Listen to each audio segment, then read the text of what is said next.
Assalamualaikum warahmatullahi wabarakatuh. Innal hamdalillah nahmaduhu wa nasta'inuhu wa nastaghfiruh wa na'udzu billahi min shururi anfusina wa sayyiati a'malina. May yahdihillahu fala mudilla lahu wa may yudlil fala hadiya lahu. Wa asyhadu an la ilaha illallah wahdahu la syarika lahu wa asyhadu anna Muhammadan 'abduhu wa rasuluh. Ya ayyuhalladzina amanu taqullaha haqqa tuqatih wa la tamutunna illa wa antum muslimun. Ya ayyuhan nasu taqu rabbakumul ladzi khalaqakum min nafsin wahidah wa khalaqa minha zawjaha wa batha minhuma rijalan katsiran wa nisaa'a wattaqullaha alladzi tasaaluna bihi wal arham innallaha kana 'alaikum raqiba. Ya ayyuhalladzina amanu taqullaha wa qulu qawlan sadida yuslih lakum a'malakum wa yaghfir lakum dhunubakum wa may yuti'illaha wa rasulahu faqad faza fawzan 'azima. Amma ba'du fa inna asdaqal hadithi kitabullah wa khairal huda huda nabiyyina Muhammadin sallallahu alaihi wasallam wa syarral umuri muhdatsatuha fa inna kulla muhdatsatin fid dini bid'ah wa kulla bid'atin dhalalah wa kulla dhalalatin finnar. Wa usalli wa usallim ala nabiyyina Muhammadin wa ala alihi wa sahbihi ajma'in. Hadirin jamaah Jumat dimulakan Allah Subhanahu wa taala. Di zaman Nabi sallallahu alaihi wasallam ada satu fenomena yang sangat menarik yang diceritakan oleh Ibnu Abbas radhiyallahu anhuma. Ada sebagian orang yang dia masuk Islam, namun dia jadikan kondisi dunianya, ekonominya sebagai alat untuk mengukur standar kebenaran agamanya. Dalam arti ketika dia masuk Islam dan dia merasa setelah masuk Islam rizkinya semakin bertambah, ternaknya makin banyak, bahkan anaknya bertambah, istrinya melahirkan anak laki-laki, maka dia menilai Islam adalah agama yang benar, layak untuk diikuti. Sebaliknya, ketika dia masuk Islam tapi hidupnya susah, rizkinya seret dan banyak kesulitan yang dia alami, maka dia menyangka bahwasanya Islam adalah agama yang keliru sehingga layak untuk ditinggalkan. Fenomena semacam ini disebutkan oleh Allah Subhanahu wa taala di surat Al-Hajj ayat yang ke-11. Allah Subhanahu wa taala berfirman, wa minan nasi may ya'budullaha ala harfin fa in asabahu khairun itma'anna bih wa in asabathu fitnatun qalaba ala wajhihi khasirat dunya wal akhirah dzalika huwal khusranul mubin. Sebagian di antara manusia ada yang beribadah kepada Allah ala harfin, di pinggiran. Yang dimaksud beribadah kepada Allah di pinggiran adalah dia tidak begitu yakin dengan masuk Islam yang dia lakukan, dengan ketaatan kepada Allah yang dia lakukan, apakah ini nanti akan mendatangkan kebahagiaan di akhirat ataukah tidak. Maka dia jadikan acuannya adalah kebahagiaan dunia. Kalau setelah dia masuk Islam, rizkinya makin bertambah, apa yang dia miliki makin berkah, dalam arti makin banyak kekayaannya, maka dia merasa Islam ini adalah agama yang benar. Fa in asabahu khairun itma'anna bih, kalau dia mendapatkan kebaikan dia makin tenang, makin yakin. Wa in asabathu fitnatun inqalaba ala wajhi, tapi kalau dia menjumpai ujian, mendapatkan musibah, inqalaba ala wajhi, dia balik arah, dia keluar dari tepi. Makanya disebut oleh Allah dia seperti masuk Islam ala harfin, di pinggiran, karena dia berada di ujung. Begitu mudahnya dia keluar dari ujung itu. Hadirin yang Allah Subhanahu wa taala, Imam Bukhari rahimahullah dalam sahih beliau membawakan keterangan yang disampaikan oleh Ibnu Abbas radhiyallahu anhuma. Kata Ibnu Abbas, kana ar-rajulu yaqdumul Madinah fa in waladat imra'atuhu ghulaman wa natijat khailuhu qala hadza dinun salih. Dulu ada orang yang masuk Islam, datang ke Madinah. Setelah itu dia pulang.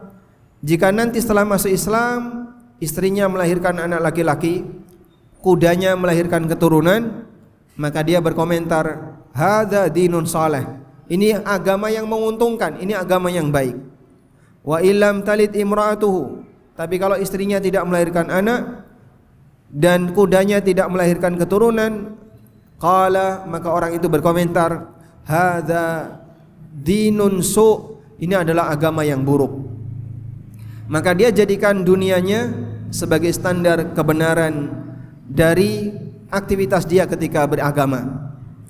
Di keterangan yang lain yang diriwayatkan oleh Ibnu Abi Hatim, dikutip oleh Al-Hafidz Ibnu Katsir, beliau menyebutkan bahwa Ibnu Abbas radhiyallahu anhu mengatakan, kana nasun minal a'rab, ada beberapa orang Badui, ya'tunan nabiyya sallallahu alaihi wasallam, yang mereka menemui Nabi sallallahu alaihi wasallam lalu masuk Islam. Fa in raja'u ila biladihim, dan ketika mereka pulang ke daerah mereka masing-masing, fa in wajadu ama ghaithin wa ama hasabin wa ama waladin hasan, qalu inna dinana hadza la salih fatamassaku bihi. Kalau dia pulang kemudian setelah itu dia dapat hujan, dia mendapatkan kebaikan, dan dia jumpai tahun itu sebagai tahun yang baik, maka mereka pun berkomentar, ini adalah agama yang baik, fatamassaku bihi, pegang teguh agama semacam ini. Dan sebaliknya, kalau kemudian mereka setelah masuk Islam mendapatkan musibah, maka mereka bilang, ma fi dinina hadza khairun, dalam agama kita tidak ada nilai kebaikannya. Kebiasaan buruk semacam ini yang sudah Allah peringatkan dalam Al-Quran ternyata berulang di zaman kita. Dan benarlah apa yang dikatakan oleh para ahli, bahwa sejarah itu akan berulang, yang berbeda hanya pelakunya. Ada banyak sekali di mana orang punya pemahaman bahwa kebenaran itu diukur dari kesejahteraan dunia, padahal hakikatnya itu nggak ada hubungannya. Sehingga dia merasa bahwa ajaran yang dia ikuti itu benar apabila setelah dia mengikuti ajaran itu dia mendapatkan kesejahteraan dunia. Padahal sekali lagi, antara beragama dengan kesejahteraan dunia dua hal yang berbeda. Bahkan ada banyak orang yang dia nggak mau sholat ketika rizkinya sedang susah. Ada yang nggak mau mendekat ke masjid ketika dia sedang melarat. Ada yang tidak mau beribadah kepada Allah ketika dia sedang mendapatkan ujian berupa sakit. Dan masih banyak contoh yang lainnya. Fenomena semacam ini, kejadian semacam ini cukup sering terjadi di masyarakat kita. Dia mau ibadah jika dia sedang mendapatkan kesehatan, rizkinya lancar, tidak dapat musibah, berkah, uangnya banyak, dan seterusnya. Berarti aslinya orang semacam ini sama sebagaimana kondisi orang Badui yang dulu pernah hidup di zaman Nabi SAW dan masuk Islam dengan menggunakan dunia sebagai standar kebenaran. Padahal jamaah yang dimuliakan Allah, ketika kita berbuat taat, hakikatnya ketaatan itu untuk diri kita sendiri. Sebaliknya ketika kita berbuat maksiat, hakikatnya yang rugi adalah diri kita sendiri. Sebagai hamba yang beriman, tentu kita ingin mendapatkan modal yang besar ketika mau menghadap Allah di akhirat. Sehingga mari kita berjuang untuk jadi orang yang taat apapun kondisi dunia yang kita alami. Ketaatan yang kita lakukan akan menguntungkan kita dunia maupun akhirat, sebagaimana maksiat akan merugikan diri kita baik dunia maupun akhirat. Kita mohon kepada Allah, semoga Allah Subhanahu wa ta'ala memberikan kita kekuatan untuk istiqamah, dan Allah jadikan kita sebagai hambanya yang selalu berusaha beribadah kepadanya apapun kondisi ujian dunia yang kita alami. Demikian sebagai khutbah yang pertama. Aqulu qawli hadza wa astaghfirullah. Alhamdulillahi haqqa hamdih, wa ashhadu an la ilaha illallah wahdahu la syarika lah ta'dhiman li majdih, wa ashhadu anna Muhammadan abduhu wa rasuluh.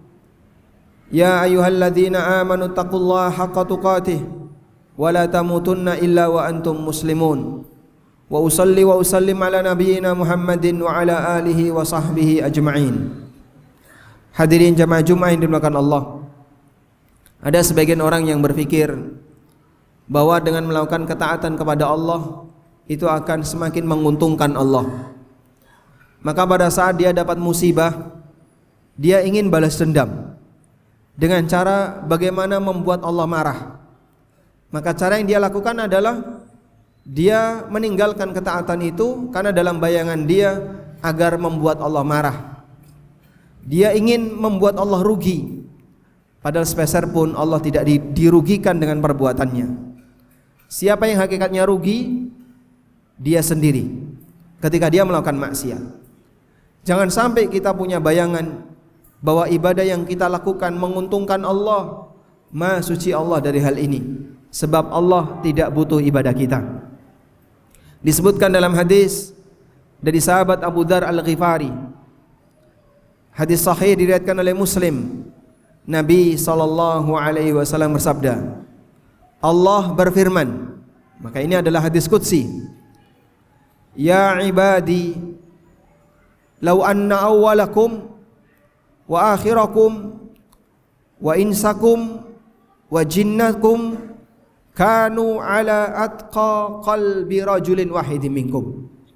Wahai para hambaku, andaikan makhluk pertama sampai yang terakhir, jin dan manusia, semuanya menjadi makhluk yang paling bertakwa di antara kalian. Apa kata Allah Ta'ala?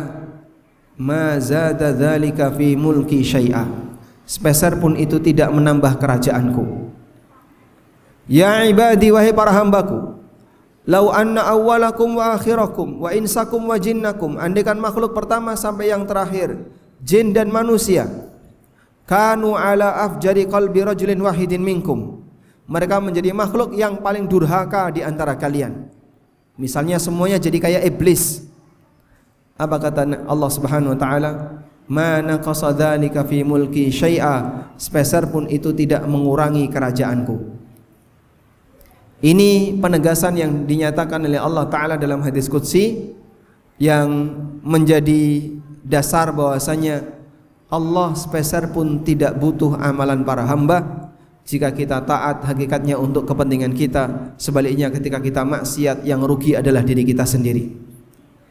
Maka jangan sampai kita punya anggapan dengan ibadah yang kita lakukan itu menguntungkan Allah, menguntungkan Islam, menguntungkan ustadz, sepeser pun tidak. Tapi ketika kita berbuat taat, sejatinya yang akan mendapatkannya adalah diri kita. Kita mohon kepada Allah Subhanahu wa taala, semoga Allah Subhanahu wa taala memberikan hidayah bagi kaum muslimin, dan Allah jadikan orang-orang yang sudah meninggal di antara kita mendapatkan rahmat darinya, dan semoga Allah Subhanahu wa taala jadikan orang yang masih hidup mendapatkan hidayah darinya. Allahumma salli ala Muhammad wa ala ali Muhammad kama sallaita ala Ibrahim wa ala ali Ibrahim innaka Hamidum Majid. Allahumma ighfir lil mu'minina wal mu'minat wal muslimina wal muslimat al ahya'i minhum wal amwat innaka sami'un qaribun mujibud da'awat ya qadiyal hajat. Rabbana ighfir lana wa li ikhwanina alladhina sabaquna bil iman wa la taj'al fi qulubina ghillan lil ladzina amanu rabbana innaka ra'ufur rahim.